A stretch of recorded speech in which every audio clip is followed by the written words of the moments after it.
and welcome to yet another episode of News in Focus. I'm your presenter, Miriam Kanyugo. Tonight, we'll be looking at autism and some of the challenges and issues that affect people, especially in Kenya. And in regards to autism, there are myths and also truths about autism that surround the whole issue, and we'd like to look at some of these issues tonight. And joining me to take me through this is Felicity Gungu, founder and CEO of Autism Society of Kenya. Karibu sana. Thank you very much. Yes, and we also have Rosemary Kuru, a mother of a 13-year-old boy with autism. Karibu sana. Thank you very much. But before we begin, I would like us to watch a clip that will tell us a little bit of there's a child we're going to watch and how he's been able to manage autism. Actually, a very bright boy. Let's get to watch this clip.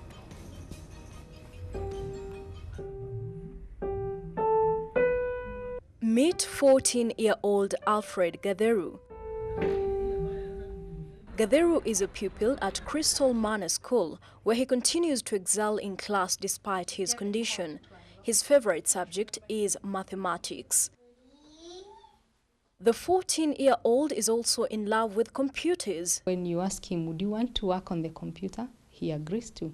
But when you find him working, you can find him working on something that you've never seen on the computer, which of course belongs to me. Yeah, like the continental discovery of countries, the ocean, the seas, the rivers, the mountains. He's pretty good at that. And also identifying which flags belong to which countries. I love my brother because he's neat and kind.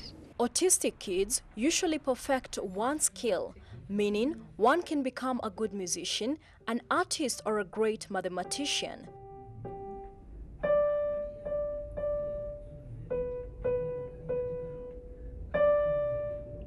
Gatheru has a photographic mind on mathematics. What is your favorite subject?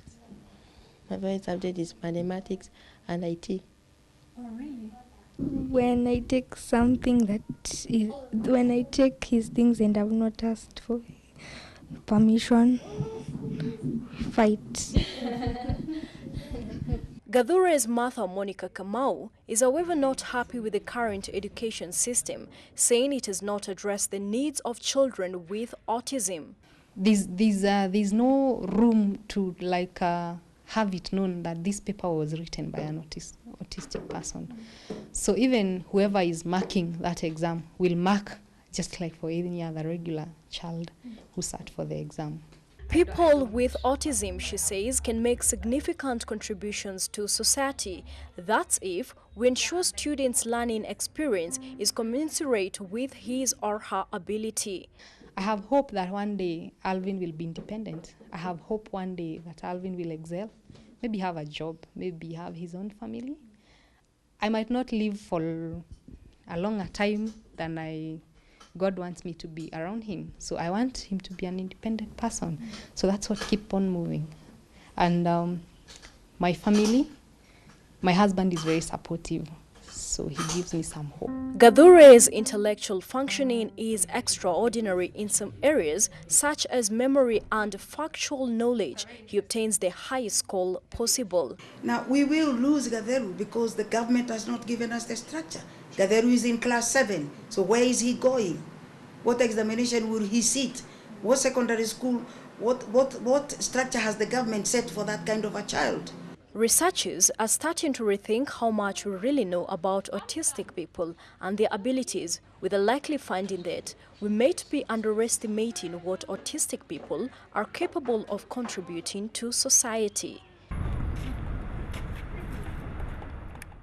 Grace Mtango, reporting for Ebru Africa TV.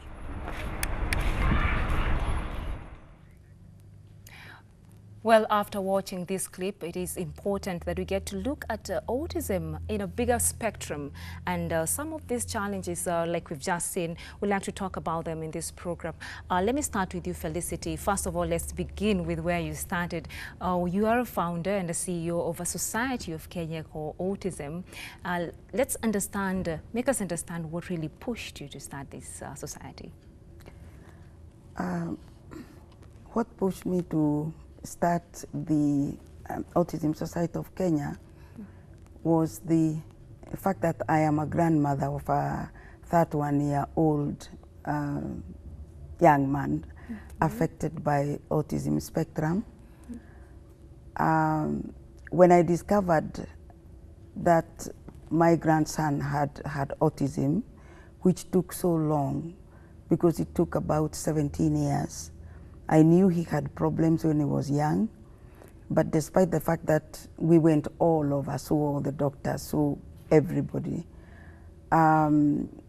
we didn't get any answers until the time that we got a visiting professor from England who actually diagnosed Andrew with autism at 17 years. He'd lost a lot of milestones. But that is neither here nor there, because what happened after that is I found he had autism, and so I started focusing on now, so what? He has autism, what are we going to do? How long did it take? How old was he when it was discovered? You see, Andrew had delayed milestones at birth. Like he delayed in things like, you know, sitting down, crawling, walking, speech, which means that this is something that happened after Andrew was born. And despite the fact that we saw so many pediatricians and neurologists, etc., the best you could find in this country, nobody was really able to tell us that this is autism. Until such a time that it was critical. Andrew had now lost milestones, and he's 17 years, so he's behaving like somebody with mental health. But I didn't give up, because I have a background of I've worked with children, and I knew there was something that I saw that I did not know. So I kept looking for answers until the time that I was told that Andrew had autism. So I started now finding out, so he has autism, so what is it? And this is how I was able to find that it is through information from the United States that... So all the information you got, it's not locally, you no, got it from abroad? No, I got information from Autism Research Institute, because after the diagnosis, of course, I came home, and so my son said, so what have you been told? So I said, I'm told he has autism. So he says, what is that? I said, I don't know. So he went to the internet and logged on to Autism Research Institute in California, and he came with a lot of information about autism. And at that particular time, the mother had traveled to the United States. This is because she was like devastated with the issue, and it had become very, very difficult for the family. And so we told her that we have found what the issue is with Andrew, and so she also now started looking for information from the United States. So all the information that Autism Society of Kenya uses is from the United States. Okay. So you got this information as in after somebody had to travel all over to United States to be able to just to get the information about that. Is it like internet research, or was it someone traveling all over just to get that information? After my son logged on to Autism Research Institute and came with information, we were now able to get to Andrew's mom and say, now look, we have found that Andrew has autism. We don't have any information here, but we got the information from California. Okay. And she was in Pennsylvania, so we asked her to look for information there. There was a number in the internet for a parent support group. So she used that number, called the support group in the States, and they invited her. And so they gave her information. They told her that, yes, you can manage autism, it's not a disease. But this is also something that Professor Forbes had told me.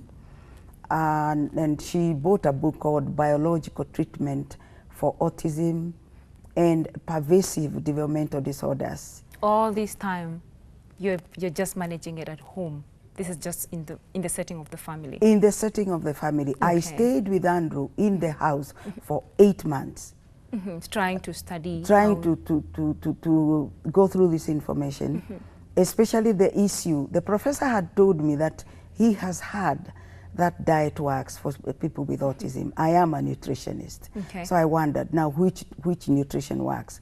When I got the book, Biological Treatment for Autism, I started looking at the book and scientifically...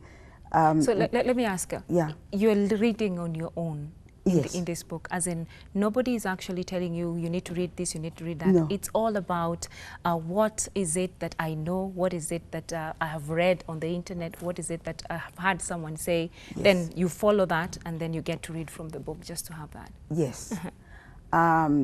It wasn't easy because when you're doing that kind of work, you need somebody, you need a mentor. But I knew I was the head of this family. Everybody is devastated. This is the first grandchild that I had. So really, the answer had to come from Shushu. And I made it my business. Were people willing to assist you, or you are just doing this single-handedly?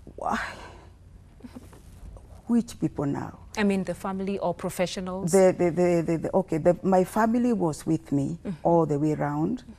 But now the professionals, I didn't think, these are the professionals that I had visited previously. Nobody gave me an answer. In fact, the only answer that I had received was that maybe Andrew had a mental illness and he should go to a mental institution. And I would argue and this was say from no. a pediatrician, or? Well, from some of the hospitals, some of the doctors will tell you that.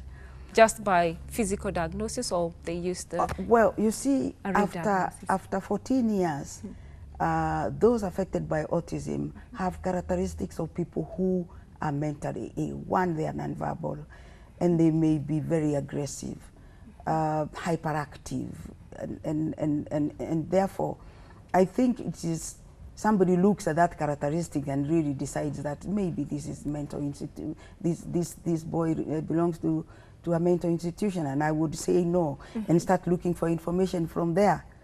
So I wanted to bring Rosemary a little bit before I get to now how long it took you to actually now start the society, because I can see it's a process. It really took you a process.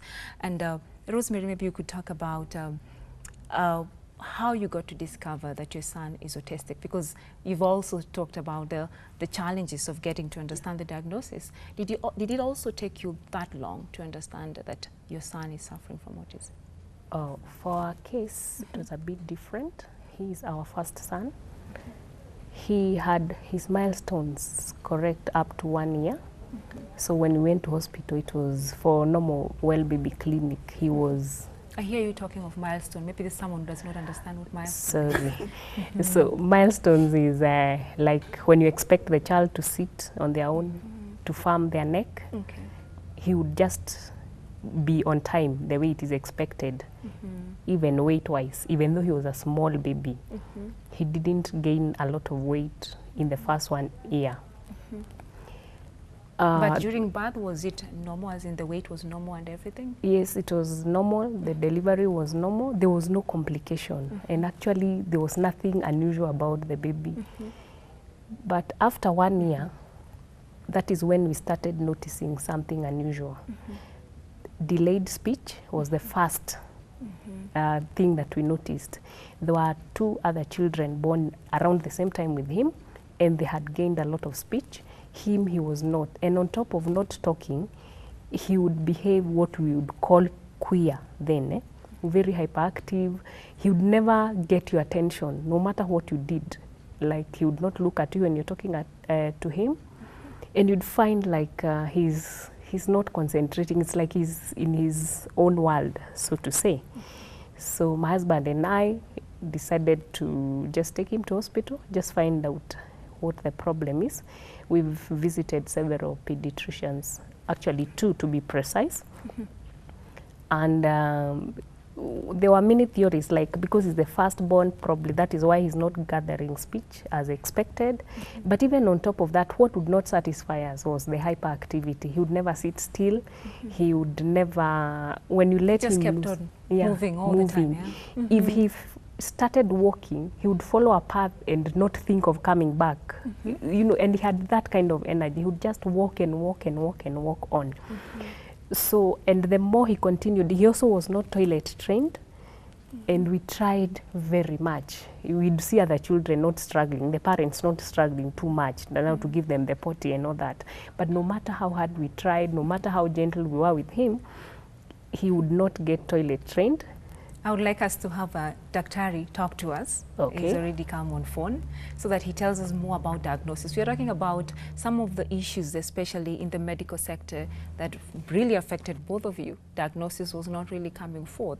So I would like us to talk to Dr. Makewa, who is going to tell us more about diagnosis, how far it has come right now as we speak in Kenya. Dr. Makewa? Yeah. Yes, Dr. Makewa, karibu sana. This is Dr. Douglas Makewa, a pediatrician neurologist. Welcome to the program. This is News in Focus, and would like to ask you a little bit of some few questions that we have here, and we've just been speaking in regards to diagnosis and the challenges parents had to go through in the early years. I don't know whether it is the same. Maybe you could tell us in regards to diagnosis on autism. Are we still having the same issues getting to diagnose autism in Kenya, or is it okay? People can really go in to a pediatrician and have it diagnosed straight away? Well, I think the diagnosis is not that straightforward. It requires some bit of hospital visits, some observations. Most of the time, I blame the clinicians for the fear to make the diagnosis of autism.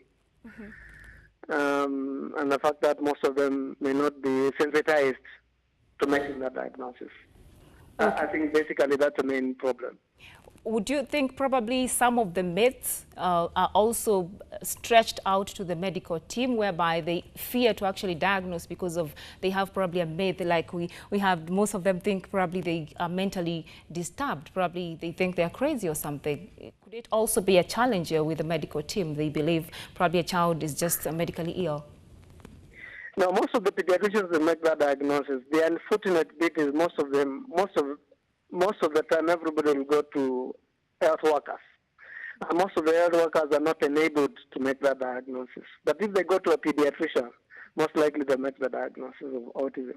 Is it just any pediatrician, or it has to be a pediatrician neurologist?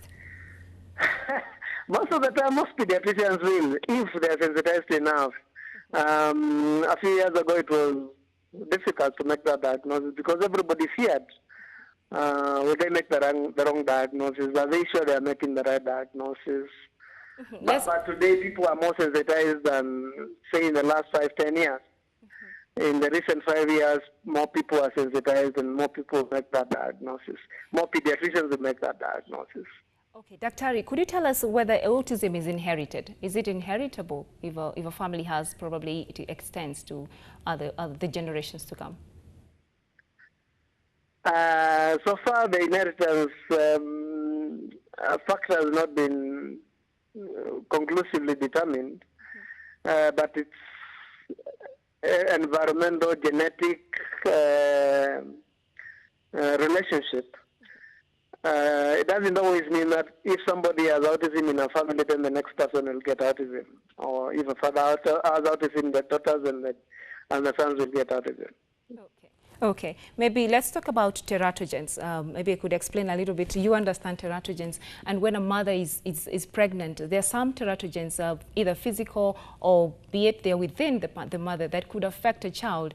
Could you also say teratogens are physical, like chemicals or a mother falling, that could affect a child's brain? Could also say this can also be a cause to to children being born with autism. Could that be a cause? Teratogenicity can affect anything and everything. But as far as I know, as far as I'm concerned, I've never heard of a single teratogen that will cause autism. Of course, there are associations, and most of these are not scientifically proven. Okay, let's talk about, is there hope for mothers and parents and guardians out there, and especially also with those who are taking care of people with autism, especially after they get to grow older? Is there hope that they can actually get healed? Is there healing in that kind of a disorder? I would not call it healing, I would call it management. The earlier they are recognized, the earlier the diagnosis is made, the earlier management starts taking place, then the chances of control are far much better in terms of activities of daily living, and that's exactly what we're talking about, early training and stuff like that. Issues of sensory integration, behavioral change, all that, occupational therapists, multidisciplinary approach, pediatricians, neurologists, and nutritionists, everybody coming together to take care of that one particular child. The chances of them leading a better life than in the last maybe 10, 20 years are far much better. Is it expensive to actually, the management whole therapy, is it expensive, or how would you evaluate it in Kenya? I think by and large it's still very expensive because somebody will require to move from Dr. A to Dr. B until they refer to the, if you forgive me, to the right person, and then instituting the management in terms of, do we have an occupational therapist, do we have an educationist, somebody trained in education, special education, do we have the disciplines all together taking place? At the end of the day, that works out very expensive for everybody, for the government, for the parent, and for the child. Yes, it is expensive. Okay. Is there something probably we do have as doctors that you've come up with, let's say probably because it's associated with aggression and throwing tantrums as children. Is there something you've come up with in regards to giving the parents and guardians in terms of psychological mentorship or therapy to be able to know how to understand these children and how to keep them? Because you understand most of them get to lock their children, especially in the rural areas where they don't understand what this is all about. How do you get to reach such people before I get to the Society of Kenya? Maybe as doctors, is there something you're doing? Right now, not yet. But in our opinion, what we should be talking about is sensitization of all the healthcare workers, not only doctors, nurses, occupational therapists, community health workers working out there in the districts, in the rural areas, to early identify these people and then bring them to the attention of the professionals and do the correct things. That, I think, is more superior than treating one individual person. And then, of course, as Felicity may have said, the society, where it is sensitizing everybody, and if the government could help set up centers for taking care of these people. Okay. Talk about nutrition as we're getting to wind up. Nutrition works in some people. It is, autism has been noticed to occur in some people when they take some certain foods. Sort of comes as an attack, if you want, as an allergic phenomenon. So if these foods, elements of the food are eliminated from the diet, then we get better outcomes. Okay, maybe you could finalize by talking to guardians out there and probably what you can tell them as a doctor, what they probably should do with their children. They are listening. What could you tell them? You mean the caregivers, the parents? Yeah, of autistic children. I think the caregivers, the parents, when they notice that their child is not sort of responding to everything, the best thing is to take them to the community health care workers, take them to the hospitals, and then the subsequent referral by the hospitals to the pediatricians, and then the right diagnosis is made. And of course, they should not lock their children in their houses, and they should not, go to wagangas and stuff like that. We are going to talk about the myths and the truths surrounding autism. Thank you so much, Dr. Douglas Makewa, for that moment that you've actually put this into perspective, and we hope we'll be able to have this really translated to the guardians and parents out there. Thank you so much, Dr. So we were talking of diagnosis, and we've just heard that now there's hope in Kenya that actually we can be able to diagnose. Only that people don't know who to go to for diagnosis. Daktari has just mentioned that most of them go to medical doctors, others also go to the wagangas because of the myths and the truths that we have. But before I get to that, maybe you are explaining how you got to open. Now we have the push, and then now we've seen exactly you have to really go for it. Now, which year did you, or how long did you take after that, after diagnosis of your grandson, to actually opening the society? I think it was simultaneously. The years that were very, very difficult were 1998, 1999, 2000, and 2001 is when Andrew was diagnosed with autism. And I really went for it and started looking at what the issue is, okay. In the absence of anything else, you are told that maybe one of the issues is calming these people down, food works, removal of certain food substances. So I started working on that for some 8 months. And then I was interviewed by a station, and this is when a lot of parents came up. That was in 2001. A lot of parents were like heard me talking about having a grandson who was behaving.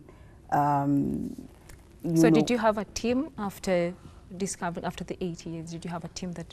No, I worked alone for 8 months because I really didn't know what to expect. And I needed to convince myself and also see that Andrew is actually calming down. So when Andrew calmed down is when I really started talking and saying this thing is working, diet is working, removal, including occupational therapy, which Dr. Makewa has mentioned, because we did visit Professor Kioi, Paul Kioi here, and he's the one who actually indicated that diet alone will not work. You also need sensory integration, which is working with an occupational therapist. Now, there were no trained occupational therapists, so it was my responsibility to look for books from the United States, sit with a therapist that was working with Andrew, and really work out a program of how the therapist is going to help Andrew to regain some of the lost milestones. So this is where we started, and when the words came out, now the parents started joining. And so Autism Society of Kenya is a creation of need, because, okay, we have 58 parents sitting in the homes and talking about diet, and now thinking about occupational therapy, which is sensory integration. So what is next? And then President Kibaki, 2002, came up on national TV and said education is free. I said, then we have children in our homes. So we went out and looked for a school for the children. All right. So this with the 58 parents, you came up together, yes, and you had a school. Yes. Well, the three of us were bold enough, and we went around looking for a school. One of the teachers told us that there was a school at the city primary school which had a lot of room. It had a lot of empty classrooms. So we went there, and the head teacher says, well, I don't know what autism is. I don't think we have permission to admit these children. So we were sent to the City Council of Nairobi to get permission from the then Director of Education. It took so long because we went to see him in March 2003. I'll have to cut you short because we need to go for break. But when we come back, we'll be able to actually go on with that. We are glad you're watching. We'll be right back after this short break.